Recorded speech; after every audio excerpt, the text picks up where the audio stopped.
Today, we're diving into one of the unique fan-driven awards, the Dragon Awards, held at DragonCon. But we're focusing on a very specific part of their history, the category for Best Military Science Fiction or Fantasy Novel, which sadly was discontinued.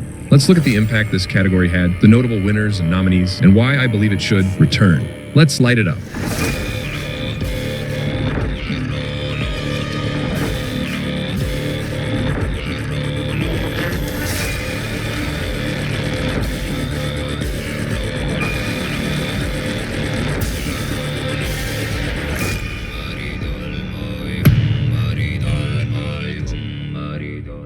In 2016, the award went to Hell's Foundation's Quiver by David Weber, part of the Safehold series. This tale of rebellion and ingenuity follows the cybernetic avatar Merlin, who fights to restart human progress on a distant planet ruled by a technologically oppressive regime. Other finalists that year included Blood in the Water by Taylor Anderson, Chains of Command by Marco Cluse, Fallen by Amy J. Murphy, The Prince of Valor by Django Wexler, and Wrath of an Angry God by Gibson Michaels. Each of these books brought unique stories of military conflict and personal sacrifice to the table. In 2017, Richard Fox's Iron Dragoons won. This action-packed novel follows Roland Shaw, a young recruit in the Terran Armor Corps, as he undergoes brutal training to wield powerful battlesuits in interstellar wars. Notable finalists included Kane's Mutiny by Charles E. Gannon, Cartwright's Cavaliers by Mark Wandry, Exiles by Amy J. Murphy, Rescue Run by John Delarose, Resistance by J.F. Holmes, Starship Liberator by B.V. Larson and David Van Dyke, and The Span of Empire by David Carrico and Eric Flint. A Call to Vengeance by Thomas Pope, David Weber, and Timothy Zahn claimed the award in 2018. Part of the Manticore Ascendant series, the book follows the Royal Manticore Navy as it faces an unknown threat to the Star Kingdom.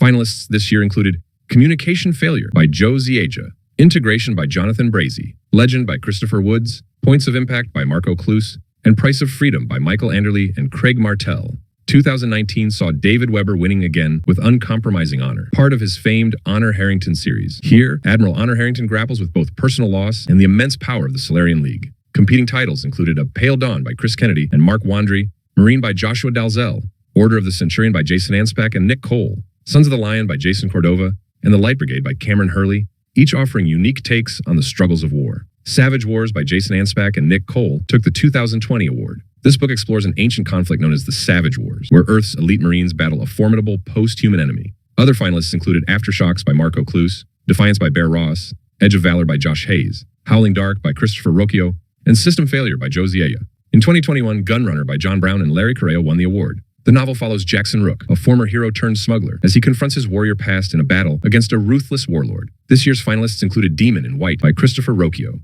Direct Fire by Rick Partlow, Fleet Elements by Walter John Williams, Orders of Battle by Marco Cluse, and Sentenced to War by Jonathan Brazee and J.N. Chaney. The final year for the category, 2022, saw A Call to Insurrection by Thomas Pope, David Weber, and Timothy Zahn win. This book, the fourth in the Manticore Ascendant series, follows the Longs as they navigate political upheaval within the Andromani Empire. Finalists included Against All Odds by Jeffrey H. Haskell, Backyard Starship by J.N. Chaney and Terry Maggart, Citadel by Marco Cluse, Resolute by Jack Campbell, and The Shattered Skies by John Birmingham. These nominees and winners represent the best of military sci-fi, with stories that delve into the tactics, honor, and heroism central to the genre. So, why was the best military science fiction or fantasy novel category discontinued? There's no official explanation, but a few factors likely played a role.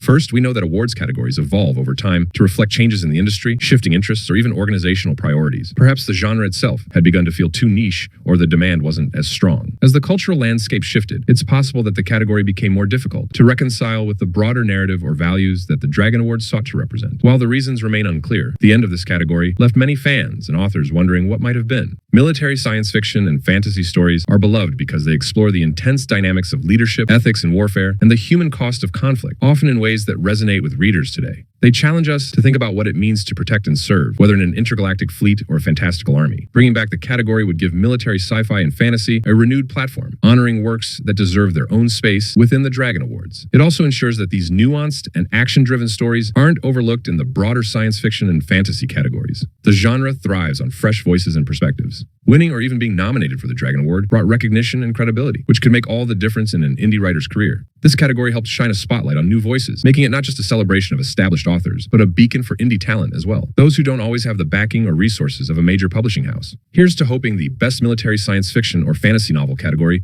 makes a triumphant return. It's a genre that has so much to offer, and I think the fans are ready to show their support. Thanks for watching, and let me know in the comments which of the mentioned novels you've read and enjoyed the most. Don't forget to like and subscribe for more military sci-fi content. Burn bright and burn enough.